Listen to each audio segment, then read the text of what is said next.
Bismillahirrahmanirrahim. Assalamualaikum warahmatullahi ta'ala wabarakatuh. Nahmaduhu wa nasta'inuhu wa nastahdihi wa nastaghfiruh wa natubu ilaihi wa na'udzubillahi min syururi anfusina wa min sayyiati a'malina. May yahdihillahu fala mudilla lahu wa may yudlilhu fala hadiyalah. Asyhadu an la ilaha illallah wahdahu la syarikalah wa asyhadu anna Muhammadan abduhu wa rasuluh. Allahumma salli wa sallim ala sayyidil mursalin wa ala alihi wa ashabihi wa man tabi'ahum bi ihsanin ila yaumiddin, amma ba'. Tuan-tuan sidang penonton yang dirahmati oleh Allah Subhanahu wa taala, malam ini kita menyambung kembali pada kuliah kitab kita, iaitu berkenaan dengan fiqhul aulawiyat, iaitu fiqh keutamaan. Pada malam ini kita masuk bab pertama, iaitu hajat umat Islam terhadap fiqh keutamaan. Kenapa kita perlukan kepada fiqh keutamaan dan kenapa kita perlu memahaminya dalam konteks kehidupan kita pada hari ini, Maka Dr. Yusuf Qaradawi memulakan dengan menyatakan di antara pemahaman yang sangat penting dewasa ini terhadap ilmu fiqh adalah apa yang saya panggil dengan istilah fiqhul aulawiyat, yakni fiqh keutamaan. Seperti yang telah saya sebutkan di dalam sebahagian karya saya terdahulu, khususnya dalam buku As-Sahwatul Islamiyah Bainal Juhdi wat Tatarruf, kebangkitan Islam antara kejumutan dan ekstrim. Di dalam buku-buku terdahulu, fiqh ini saya panggil dengan istilah fiqh maratibul a'mal, fiqh tangga perbuatan. Jadi sebelum ni Syekh Yusuf Al-Qaradawi telah menulis beberapa buku, antaranya iaitu As-Sahwatul Islamiyah Bainal Juhd wa Tatarruf, makna kebangkitan Islam antara kejumudan dan ekstrim, dan beberapa kitab yang lain. Dan dalam fiqhul aulawiyat yang dimaksudkan dalam buku ini meletakkan segala sesuatu pada tangga dan peringkatnya yang sebenar, dengan pertimbangan keadilan sama ada mengenai perbuatan, pemikiran, hukum hakam dan nilai-nilai akhlak yang mulia.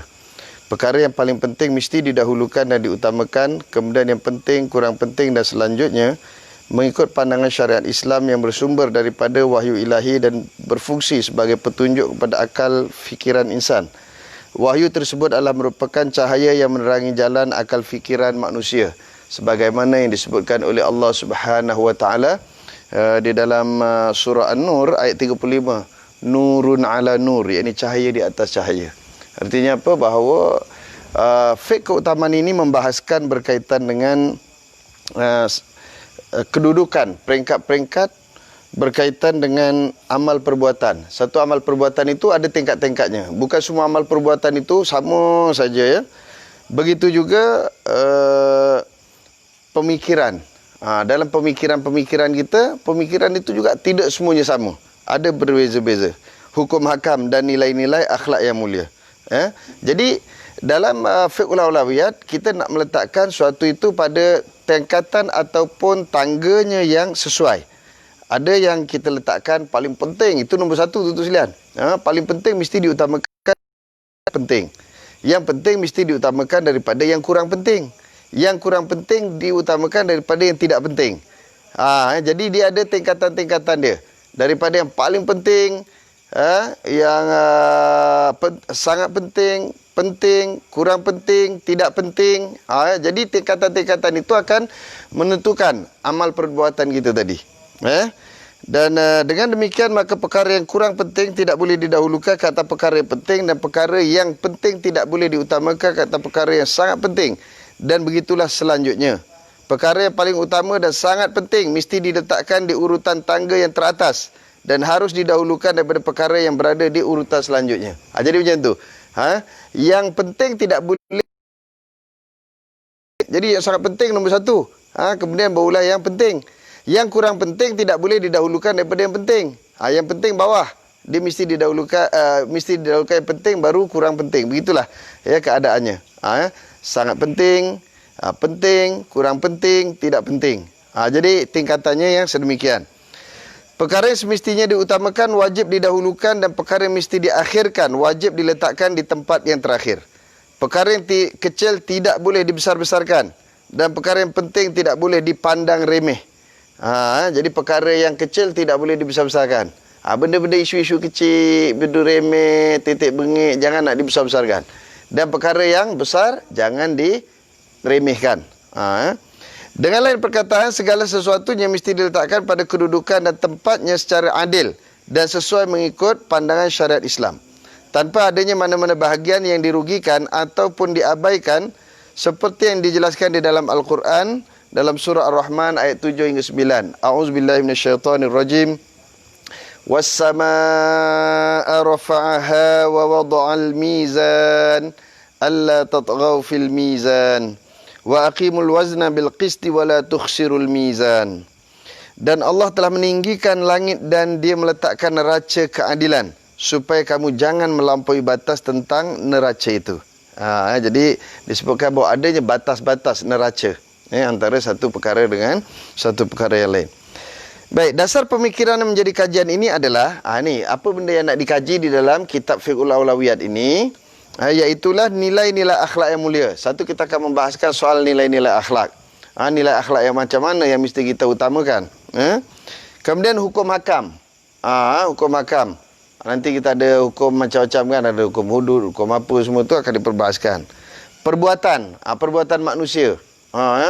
Perbuatan ni termasuklah tentu sekalian mana yang kita dahulukan, yang fardu, kemudian yang sunat, mana kita dahulukan. Sebab tu ada nanti dalam kitab ni tajuk berkenaan dengan salah laku umat Islam dalam beribadah.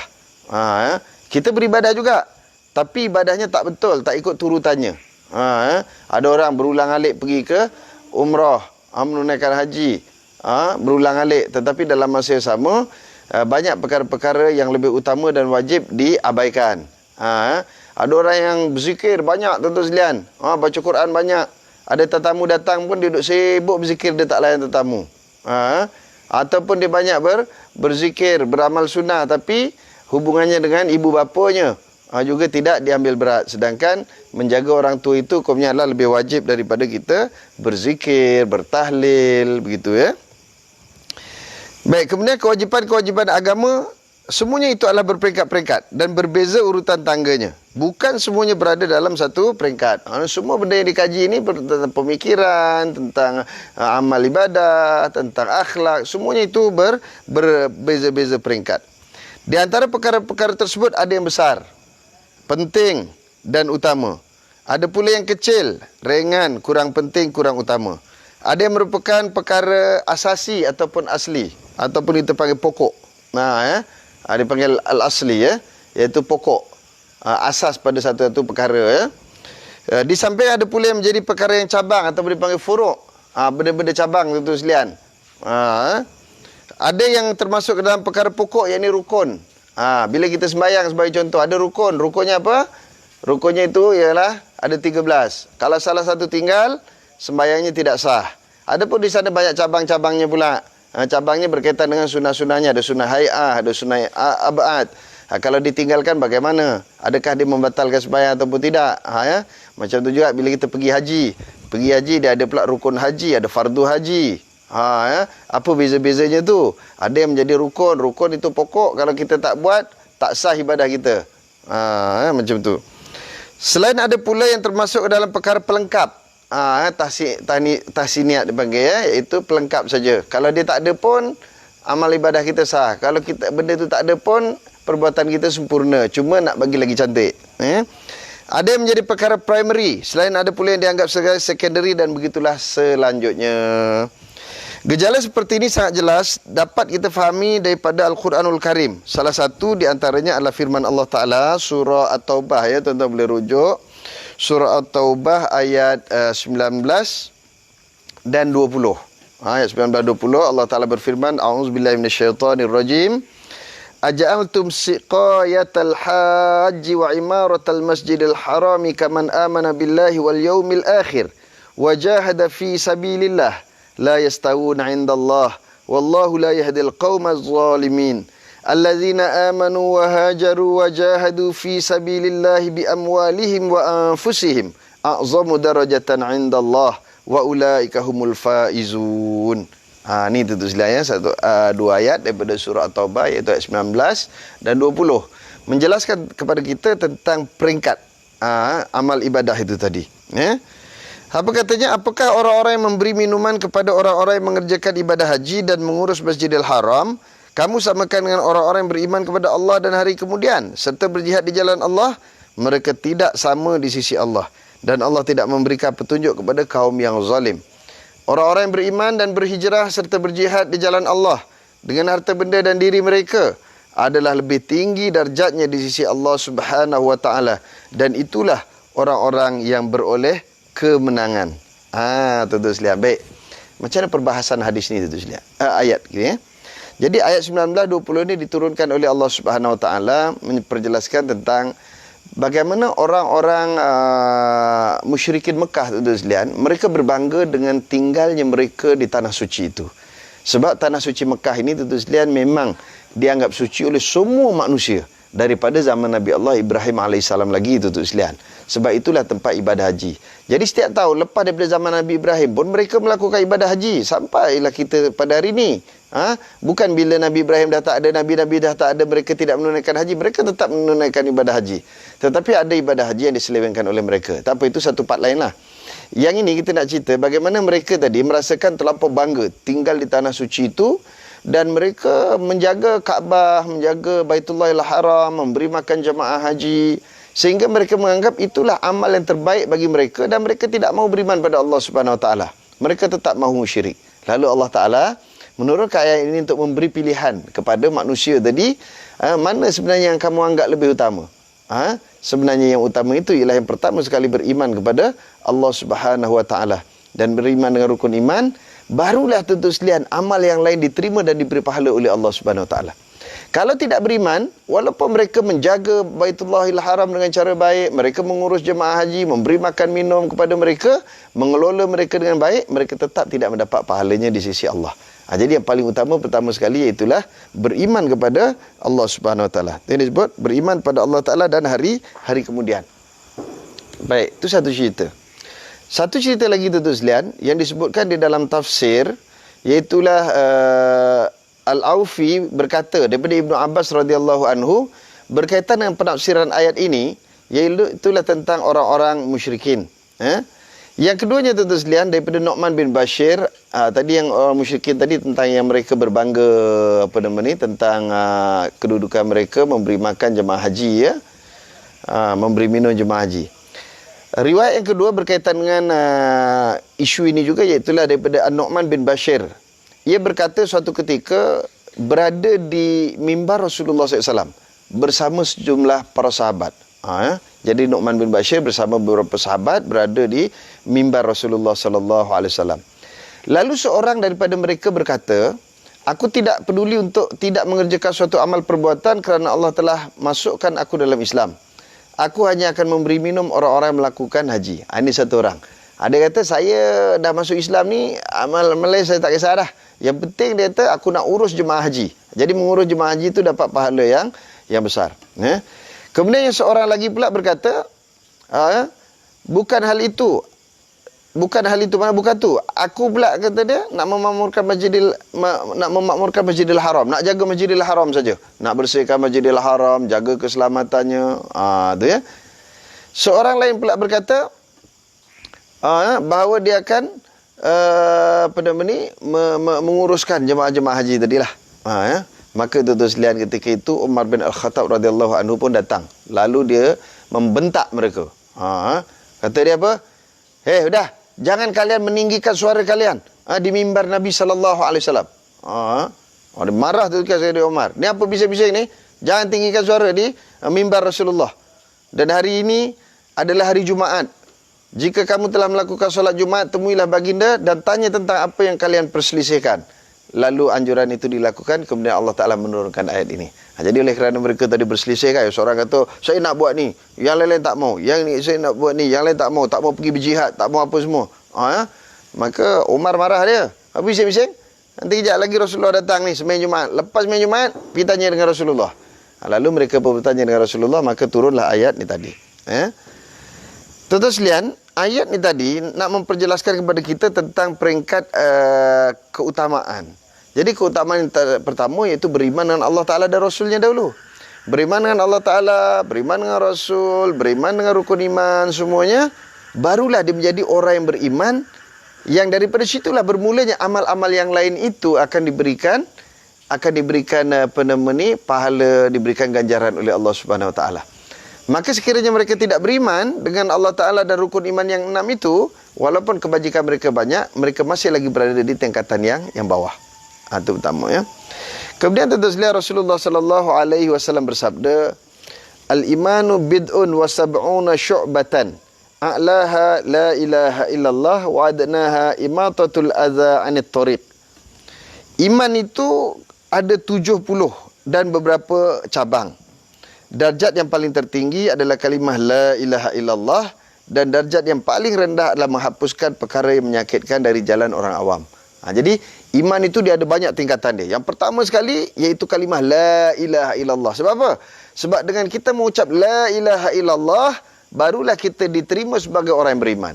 Barulah kita dianggap orang yang Islam ataupun orang yang mempunyai iman dalam diri kita. Barulah bermulanya amal-amal kita dikira oleh Allah Subhanahu Wa Taala. Sebab itu bermula dengan la ilaha illallah. Yang paling rendah, membuang sesuatu yang menyakiti di jalanan. Kita nampak ada duri, buang tu sekalian. Nampak ada paku, buang. Ini ada orang pula tu sekarang pergi tabur paku dekat highway supaya orang langgar paku bocor. Nanti dia pun datang dia jual tiup. Tiup RM5-6 jual sampai RM20. Ini pun satu perkara yang tidak baik ya.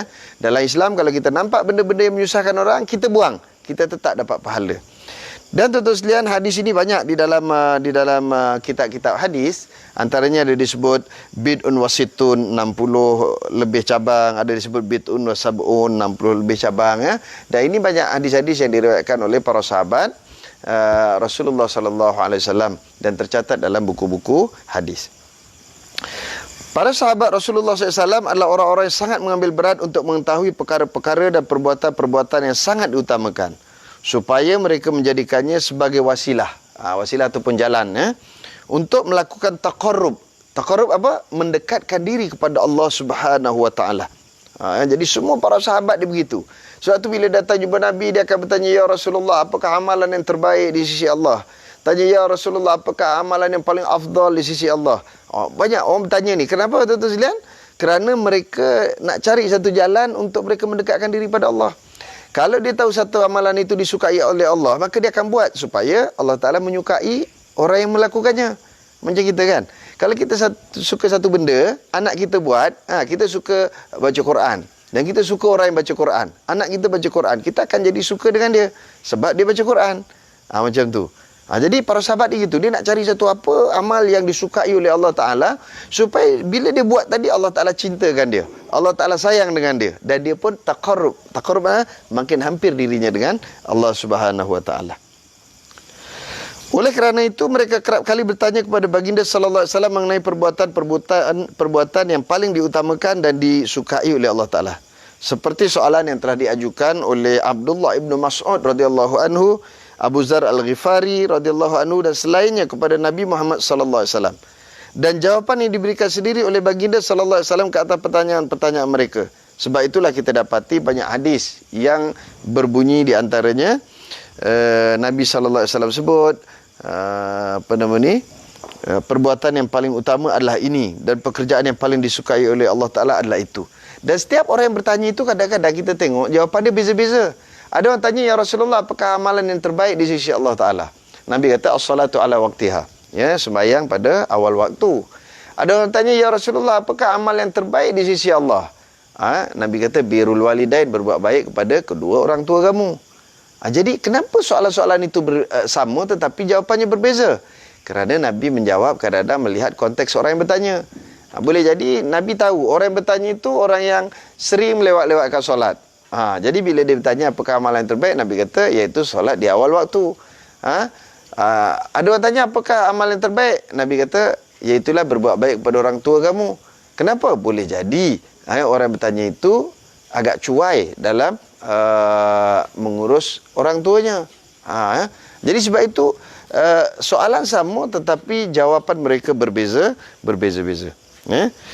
Begitu juga Nabi sallallahu alaihi wasallam bersabda, "Sedekah yang paling utama adalah derma yang kamu keluarkan sementara kamu dalam keadaan sehat walafiat dan perlu. Kamu takut menjadi miskin dan sedang bercita-cita untuk menjadi kaya." Tengok kan. Sedekah ni ada banyak. Tapi bilakah waktunya sedekah itu terbaik? Iaitu sedekah yang kita bagi dalam keadaan kita sehat. Orang sehat bersedekah dan orang sakit bersedekah dia tak sama.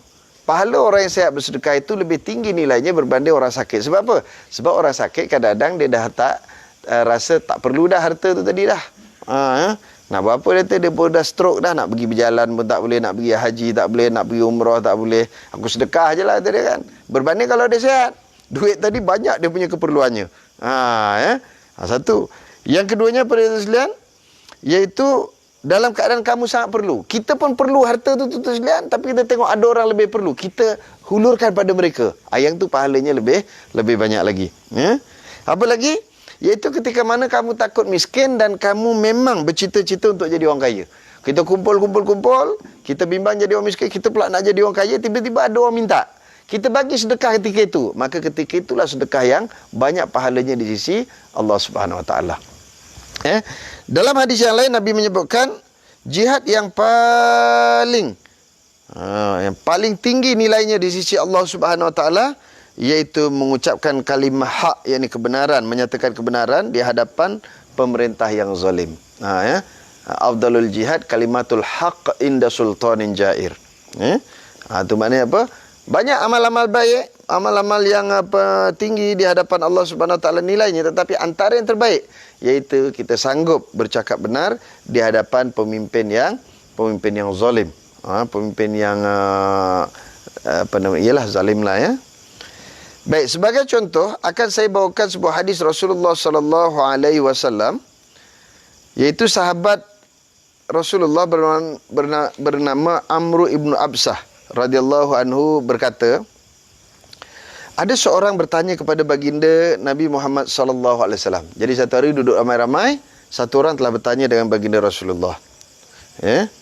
Seraya berkata, wahai Rasulullah, apakah Islam itu? Dia tanya, ya Rasulullah, apa itu Islam? Baginda bersabda, engkau berserah diri sepenuh hatimu kepada Allah dan orang-orang Islam terselamat daripada gangguan lidah dan tanganmu. Apa dia Islam? Pertama, kamu berserah diri pada Allah Subhanahu Wa Taala. Apa yang kita buat semua kerana Allah. Semuanya kerana Allah. Dan dalam masa yang sama, orang Islam lain terselamat daripada bencana asbab lidah kita. Mana apa? Kita ni tidak menyakiti orang, kita tidak mengumpat keji orang, kita tidak mengadu domba orang. Sebab mereka tadi selamat daripada lidah kita, itu tandanya kita seorang Islam. Mana seorang Islam itu dia akan jaga lidah dia daripada menyakiti orang lain, daripada menzalimi orang lain. Kemudian apa lagi? Dan juga daripada gangguan tangannya. Mana orang lain terselamat daripada gangguan tangan kita. Mana apa?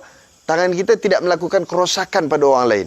Kita tidak mengambil hak orang tanpa izin, maknanya kita tidak mencuri, kita tidak merompak, kita tidak mencederakan orang, kita tidak membunuh orang. Jadi orang terselamat daripada asbab lidah dan tangan kita daripada segala keburukan. Mana kita seorang Islam. Tapi kalau masih mengadu domba orang, tak sudah-sudah, tentu sekalian, bercakap pun bohong saja. Hari ini cakap lain, esok cakap lain pula. Maka orang seperti ini, dia belum lagi sempurna imannya. Jadi pastikan tuan-tuan sekalian, kita nak tengok kita, ni tuan-tuan sekalian ni cerita ni, bukan kita nak kata orang tau. Kita belajar ni, baca ni, masing-masing kita muhasabah diri. Saya bercakap, saya muhasabah untuk saya. Tuan-tuan dengar ni, tuan-tuan muhasabah diri tuan-tuan. Bukan kita nak kata orang, kita nak tak. Kita sama-sama muhasabah supaya kita betul-betul menjadi seorang Muslim yang sempurna Islamnya, seorang mukmin yang sempurna imannya, dan dalam masa yang sama, kita tidak menyusahkan orang lain, tidak menyakiti orang lain.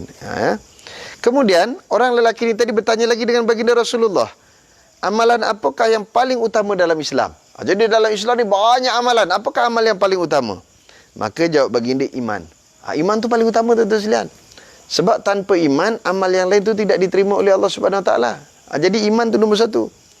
Lalu lelaki itu bertanya lagi, apakah iman itu ya Rasulullah? Apa iman tu? Banyak pula soalan ni. Kalau kita, ini banyak songai betul lah budak ni, nak buat ke tak buat kan? Tapi Nabi ni dia bagus, dia layan. Sebab tu kita ni sekarang kalau orang bertanya, kita layan. Jangan orang tanya kita marah. Kemudian Nabi menjawab, engkau percaya kepada Allah, malaikat, kitab-kitab, rasul-rasul dan kebangkitan setelah mati. Maknanya rukun iman tu lah. Apa dia iman? Iman tu rukun iman tu lah, tuan-tuan sekalian. Kemudian dia bertanya lagi, apakah iman yang paling utama?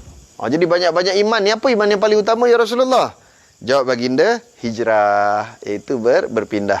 Hijrah ni tu sekalian dalam konteks zaman Nabi dulu, berpindah daripada kota Mekah ke kota Madinah. Sebab apa? Sebab di kota Mekah para sahabat tidak dapat mengerjakan tuntutan agama dengan sempurna kerana mereka diganggu, mereka diseksa. Sebab itulah tidak banyak kefarduan-kefarduan ataupun syariat diturunkan ketika mana di Mekah. Di Mekah ni dia tempat untuk permulaan mengembangkan Islam, di mana ianya untuk menguatkan akidah terlebih dahulu. Jadi 13 tahun tu pasak akidah betul-betul. Bila pergi ke Madinah, banyak tuntutan-tuntutan ataupun kefarduan-kefarduan, hukum-hukum yang diturunkan oleh Allah Subhanahu Wa Taala. Di Mekah tu hanya satu je turun tuntut sekalian. Apa dia? Yang paling utama iaitulah solat.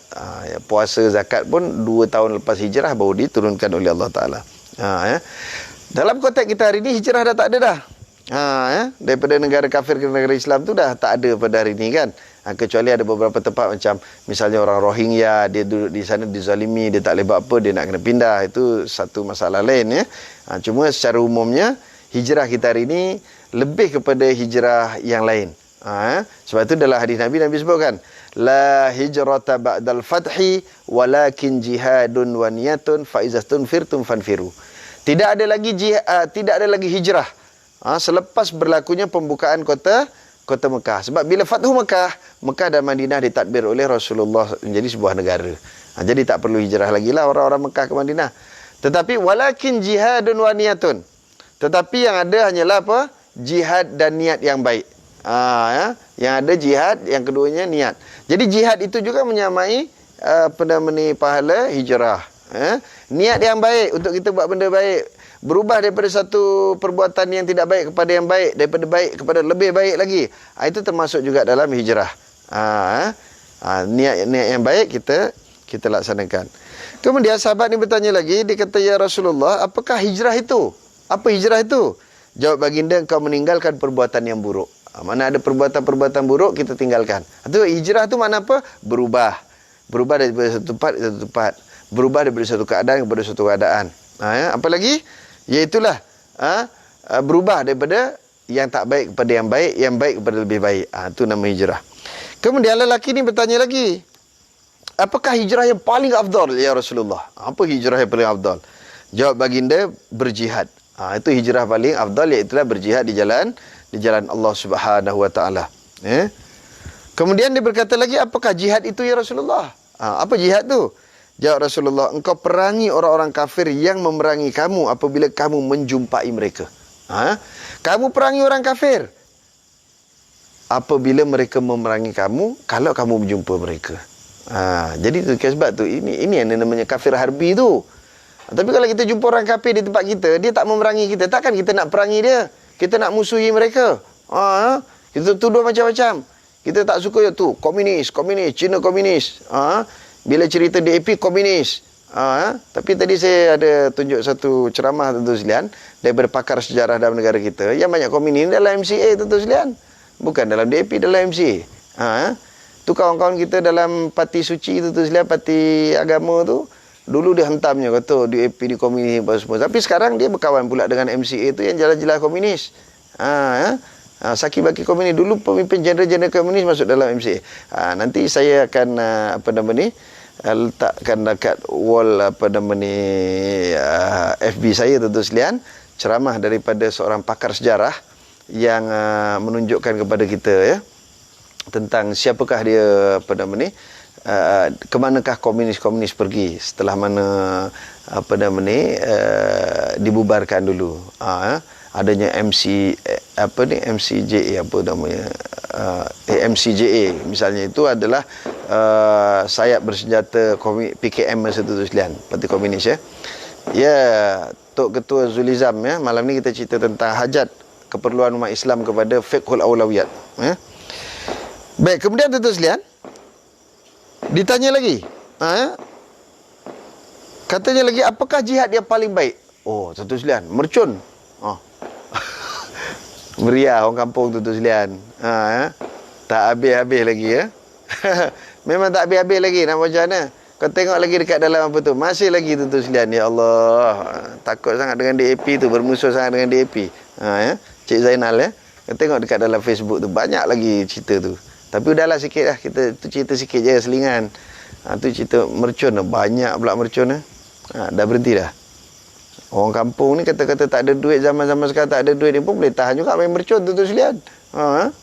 Itu yang tu satu macam bateri tu. Sekali main tu habis apa nama ni berapa? RM150 juga tu. Baik tuan-tuan sekalian, kita terus lagi ya. Kemudian ditanya lagi, apakah jihad yang terbaik? Sahabat tadi tanya, apakah jihad yang terbaik itu ya Rasulullah? Maka Nabi kata, sesiapa yang darahnya sampai mengalir dan kudanya sampai terbunuh.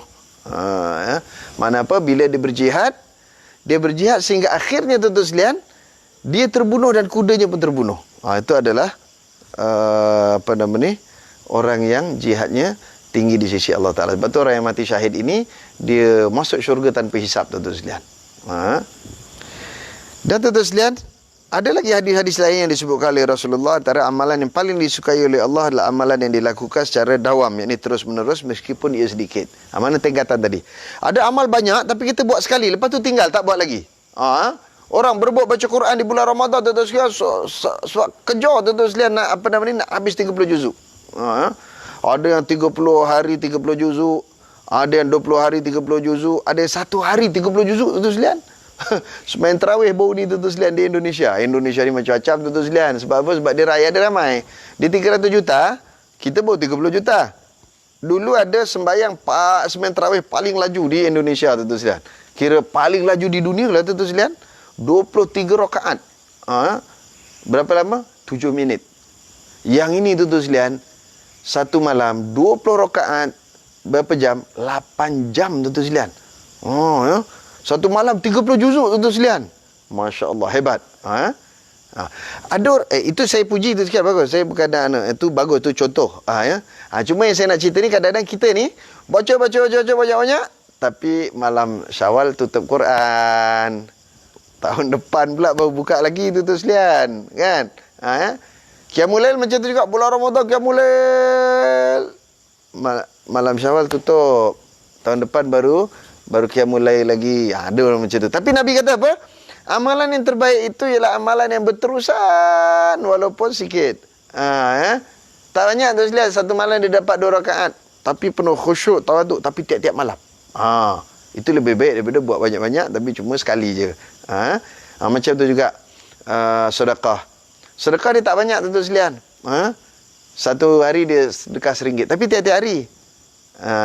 Jangan kita sekali sedebut banyak tapi lepas tu tak ada tahun depan pula. Itu contoh ya. Makna ini antara yang disebutkan oleh Rasulullah.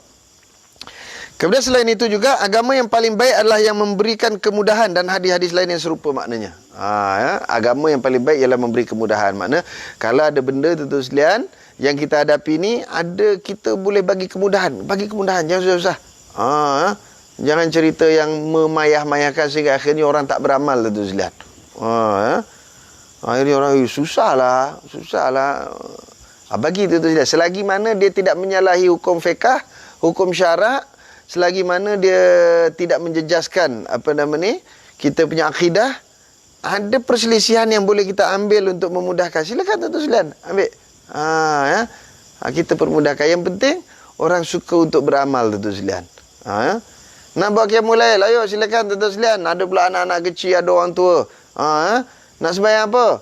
Sembahyanglah orang suka. Sembahyang hajat. Sebab apa? Sebab masing-masing ada hajat. Budak-budak dia nak sekolah, nak periksa, dia nak berjaya. Jadi dia doa. Jom kita solat hajat. Dia suka. Ini kita buat Qiyamul Lail dengan budak-budak, kita buat solat apa nama ni? Solat tasbih tu sekalian. Itu je lah kali pertama dan terakhir dia datang kursus. Lepas tu tak datang dah balik. Bapak tanya, kata, macam mana Long tadi pergi kursus motivasi? Okey bah, tapi letih lah kata. Ada sembahyang sampai 4 rakaat 300 tasbih tu letih halung lah. Lepas ni tak pergilah bah kata dia. Tengok. Sebab kita susahkan dia tu sekalian. Jadi permudahkan. Imam Al-Hafiz Al-Munziri berkata di dalam kitabnya At-Targhib wa Tarhib, khabar gembira dan khabar mencemaskan. Hadis tersebut diriwayatkan oleh Imam Ahmad Ibn Hanbal dengan sanad yang sahih dan para perawinya adalah orang-orang yang boleh dijadikan hujah di dalam riwayat-riwayatnya. Ini tadilah hadis yang panjang tadi yang cerita satu-satu soalan itu. Hadis itu diriwayatkan oleh Imam Ahmad, ya.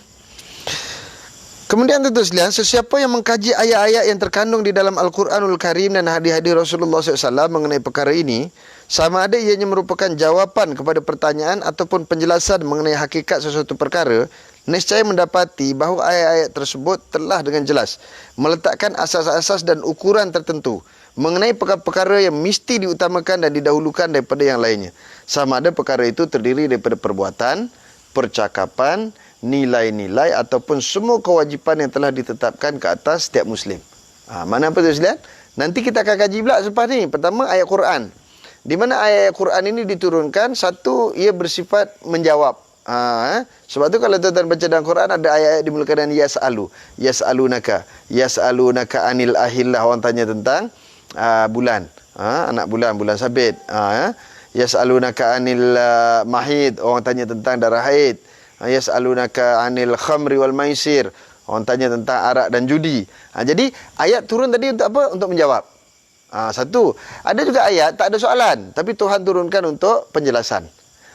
Walaupun begitu tu sekalian, sama ada menjawab ataupun penjelasan tadi, kita akan dapati sebahagian ayat-ayat itu jelas menunjukkan adanya pemeringkatan dalam amal-amal kita. Ya. Begitu juga nantinya ada hadis-hadis Rasulullah sallallahu alaihi wasallam, yang mana hadis-hadis tadi memperjelaskan kepada kita tentang peringkat-peringkat amal perbuatan. Ini live kat luar ikan macam-macam serangga dia ni. Maklumlah, bau lepas hujan. Hari ni hujan satu hari tu sekalian, pagi sampai Zohor lah lebih kurang tadi baru berhenti. Jadi banyak serangga-serangga yang berkeliaran pada waktu malam. Baik, dalil-dalil tersebut juga menjelaskan perbezaan tangga dan darjat satu amalan kata amalan yang lain, seperti hadis Nabi Muhammad sallallahu alaihi wasallam. Jadi ada ayat Quran yang bersifatnya begitu. Jadi hadis-hadis pun macam tu juga, memperjelaskan tentang peringkat-peringkat amal perbuatan tadi. Antaranya tentu sekalian Nabi sallallahu alaihi wasallam bersabda, "Salatul jamaah tafdulu salatul fardhi awil fardi bi 27 darajat." Solat berjamaah lebih utama 27 darjat daripada solat bersendirian. Di sini diriwayatkan oleh Bukhari dan Muslim, ya tentu sekalian. Dalam kitab-kitab Bukhari dan Muslim di sana ada diperbahaskan tentang hadis ini, ada dinukilkan hadis ini, ya. Kemudian dalam hadis yang lain Nabi sebutkan sabaqa dirhamun mi'ata alfi dirham. Satu dirham mengalahkan 100,000 dirham. Ya. Mana betul-betul sekalian? Ini ada seorang lelaki, dia mempunyai wang 2 dirham. Kemudian dia bersedekah dengan sekeping dirham. Dia bersedekah dengan setengah harta yang dipunyai, walhal dia sangat berhajat dengan harta tersebut. Dan seorang lelaki yang lain mempunyai harta yang banyak, kemudian dia mengambil dari hartanya 100,000 keping wang dirham untuk disedekahkan. Mana apa? Orang bersedekah tu sekalian, dengan 1 dirham, dengan penuh keikhlasan, dalam keadaan dia perlu, pahalanya lebih baik daripada orang yang berderma 100,000 dirham. Ya.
dalam ibadatus salihun wa antal musta'an wa alaikal balagh wa la haula wa la quwata illa billahil aliyil azim. Allahumma inna nas'aluka salamatan fid din wa afiatan fil jasad wa ziyadatan fil ilmi wa barakatan fil rizq wa taubatan qabla al maut wa rahmatan indal maut wa maghfiratan ba'dal maut. Allahumma hawwin alaina fi sakaratil maut wa najatan minan nar wal afwa indal hisab. Allahumma tawwil umurana wa sahih sadana wa nawwir qulubana sabit imanana wa asin a'malana wa aslih auladana wa wasi' arzaqana wa ila al-khairi qarribna wa 'ani syarri abidna wa qdi hawaijana fid dini wa dunya wal akhirati innaka ala kulli syai'in qadir. Allahumma rabbana atina fid dunya hasanah wa fil akhirati hasanah wa qina adzabannar wa adkhilna al-jannata wal abrar ya azizu ya ghaffar ya rabbal alamin walhamdulillahi rabbil alamin. Taqabbalallahu minna minkum. Minta maaf ada masalah ni. Tak mau hidup. Esok malam insyaAllah ni betul kan. Tak tahu siapa dia tak hidup Aduh. Bateri dah ganti bateri baru dah. Ada masalah kot.